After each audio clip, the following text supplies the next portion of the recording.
তুমি কি তোমার ভিডিওতে এই 3টে ভুল করছো? এই ভুলগুলো চাইলে কিন্তু তুমি নিজেই ঠিক করতে পারবে। আর যদি ঠিক না করো তাহলে তোমার চ্যানেলটা কিন্তু একটা ডেড বা ফ্রেন্ড চ্যানেলে পরিণত হবে। এই 3টে ভুল বা মিস্টেক কী সেটা জানার আগে ইউটিউবের অ্যালগোরিদমটা আগে জেনে নিতে হবে। ধরে নিলাম তুমি যে ভিডিওগুলো আপলোড করেছো তোমার কন্টেন্টের উপর জোর আছে। তুমি আজ পর্যন্ত 50টা ভিডিও আপলোড করেছো এবং তোমার সাবস্ক্রাইবের সংখ্যা 1000+ হয়ে গেছে। আজ তুমি ভিডিও একটা আপলোড করলে, প্রথম ঘন্টাতে ইউটিউব 250 জনকে ইমপ্রেশন পাঠালো। সেই 250 জনের মধ্য থেকে মাত্র 10 জন তোমার ভিডিওটা দেখলো এবং পরের ঘন্টাতে 200 জনকে পাঠালো। ঠিক কিছুক্ষণ পরে আবার 300 জনকে ইমপ্রেশন পাঠালো। সেখান থেকে টোটাল কাউন্ট হলো 14 জন তোমার ভিডিওটা দেখলো। তার মানে দেখো, ফার্স্ট 250 জনকে ইমপ্রেশন পাঠিয়েছিল, পরে আবার 200 জনকে পাঠালো, তারপর আবার 300 জনকে পাঠালো, মোট 750 জনকে ইমপ্রেশন পাঠালো। তার থেকে ভিউ টোটাল কাউন্ট হলো কত না 10 আর 14 মোট 24টি ভিউ কাউন্ট হলো। এক্ষেত্রে সিটিআরটা কত আসছে 3.2। ফার্স্ট আওয়ারে তোমার ভিডিওর সিটিআর রেট যত বেশি হবে তোমার ভিডিওতে ইমপ্রেশন ইউটিউব নেক্সট টাইম তত বেশি পাঠাবে। আর যদি সিটিআর কম হয়ে যায় তাহলে তোমার ভিডিওটা কিন্তু একটা জায়গায় গিয়ে স্টপ হয়ে যাবে। তোমার ভিডিওতে যে ভিউ কম এসছে এটা তোমার মনে কৌতূহল কোনো সময়ের জন্য জাগেনি। তোমাকে এটা ভাবতে হবে যে তোমার ভিডিওর সিটিআর রেটটা কেন কম হলো, কেন তোমার সাবস্ক্রাইবাররা তোমার ভিডিও দেখলো না। কারণ তুমি যে ভুলগুলো করে ফেলেছো সেই জন্য তোমার ভিডিওর সিটিআর রেট কম হলো এবং তোমার নিজের সাবস্ক্রাইবারগুলো তোমার ভিডিওটা কিন্তু দেখলো না। ফার্স্ট যে মিস্টেকটা বা ভুলটা করো সেটা হলো সাব ফর সাব।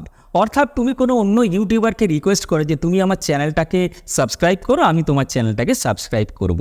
এই সমস্ত সাবস্ক্রাইবারগুলো তোমার ভিডিও কিন্তু দেখে না। যদিও দেখে 1 থেকে 2 সেকেন্ড তাহলে কিন্তু তোমার চ্যানেলের ক্ষেত্রে কিন্তু সর্বনাশ ডেকে আনে। অর্থাৎ তোমার চ্যানেলটা কিন্তু একটা ডেড বা ফ্রেন্ড চ্যানেলে পরিণত হয়। ফেসবুকের মতো যে সোশ্যাল মিডিয়া আছে সেখানে যে সমস্ত ফ্রেন্ডসগুলো তোমার আছে বলো তো, যখন তুমি ভিডিও আপলোড করো বা ছবি পোস্ট করো কতজন তোমার ভিডিওটাতে লাইক করে? হয়তো 10% লাইক করে। তাহলে 90% ফ্রেন্ডস তারা কোথায় গেল? কেন তারা লাইক করছে না? ঠিক ইউটিউবের রিয়েলিটিটা তাই যে সাব ফর সাবের ক্ষেত্রে তোমার চ্যানেলটার সর্বনাশ ডেকে আনো, আর কিছু নাই। নর্মাল যে সমস্ত সাবস্ক্রাইবারগুলো তোমার হবে ভিডিও বা কন্টেন্ট দেখে তারাই শুধুমাত্র তোমার ভিডিও দেখবে। সাব ফর সাবের ক্ষেত্রে তোমার ভিডিও কিন্তু দেখে না কেউ। তুমি হয়তো ভাবছো সাব ফর সাবে 1000 সাবস্ক্রাইবার করে নিয়ে চ্যানেলটাকে মনিটাইজ করে নেবো, দিয়ে লাইভ জিঙ্গালালা প্রচুর ইনকাম হবে, একটা গাড়ি কিনে নেবো, ট্রাভেল ব্লগিংয়ে বেরিয়ে যাব। এই রিয়েলিটিটা অনেক জটিল। তোমাকে ইউটিউবে ইনকাম করতে গেলে তোমাকে ধৈর্য ধরতে হবে 4 থেকে 5 বছর, তবে গিয়ে তুমি একটা লিমিটেড ইনকাম করতে পারবে।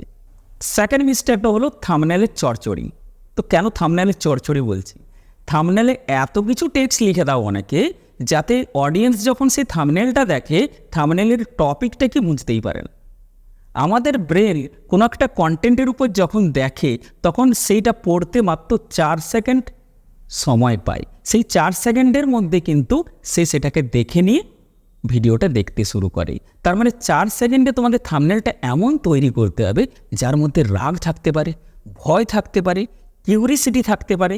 মিস্টার বিস্টের থাম্বনেলগুলো দেখবে এত কিছু টেক্সটেই ব্যবহার করে না, জাস্ট একটা নিজের ছবি থাকে আর ব্যাকগ্রাউন্ডে কোনো একটা ইমেজ দিয়ে জাস্ট সিম্পল একটা টেক্সটে কিছু লিখে দেয়। তার মানে থাম্বনেলের উপর টেক্সট কিন্তু তোমরা বেশি ইউজ করবে না। মেন টপিকটাকে ফোকাস করবে, যে সাবজেক্টের উপর ভিডিও বানাচ্ছ সেটাকে শুধুমাত্র ফোকাস করবে, আর সামান্য কিছু টেক্সট তোমাকে লিখতে হবে, তার মধ্যেই রিপ্রেজেন্ট করতে হবে।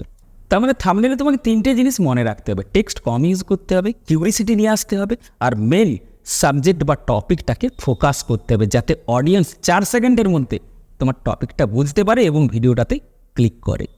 থার্ড যে মিস্টেকটা আসছে এটা হলো ভিডিওর টাইটেল। অর্থাৎ ভিডিওর যে 60% ভিউজটা আসে কোথার থেকে? থাম্বনেল এবং টাইটেলে। টাইটেল কি করো? অনেকেই এত লেন্দি টাইটেল করে দাও যে টাইটেলটা পড়া যায় না, টাইটেলের সাবজেক্টটা বোঝা যায় না। তাই টাইটেল তোমাকে শর্ট ব্যবহার করতে হবে। তুমি মেন সাবজেক্টটা টাইটেলে ফোকাস করো, তাহলে অবশ্যই তোমার ভিডিওতে ভিউজ আসবে। ঋত্বিক অধিকারীর এই টাইটেলটা দেখো, 10 রুপিস ভার্সেস 10,000 রুপিস বিরিয়ানি।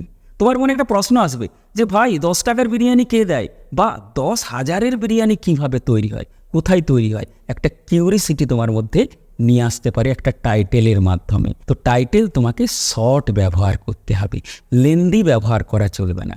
টাইটেলের মাধ্যমে তোমাকে সাবজেক্টে ফোকাস করতে হবে, তাহলে তোমার ভিডিও একটা ভালো ভিউজ পাবে। তো এই 3টে মিস্টেক তুমি কিন্তু করবে না। যদি করে থাকো তাহলে নিজেকে চেঞ্জ করো, না হলে তোমার চ্যানেলটা কিন্তু একটা ডেড চ্যানেলে পরিণত হবে। তো ভিডিওটা কেমন লাগলো অবশ্যই কমেন্ট বক্সে জানিও। দেখা হচ্ছে নেক্সট ভিডিওতে।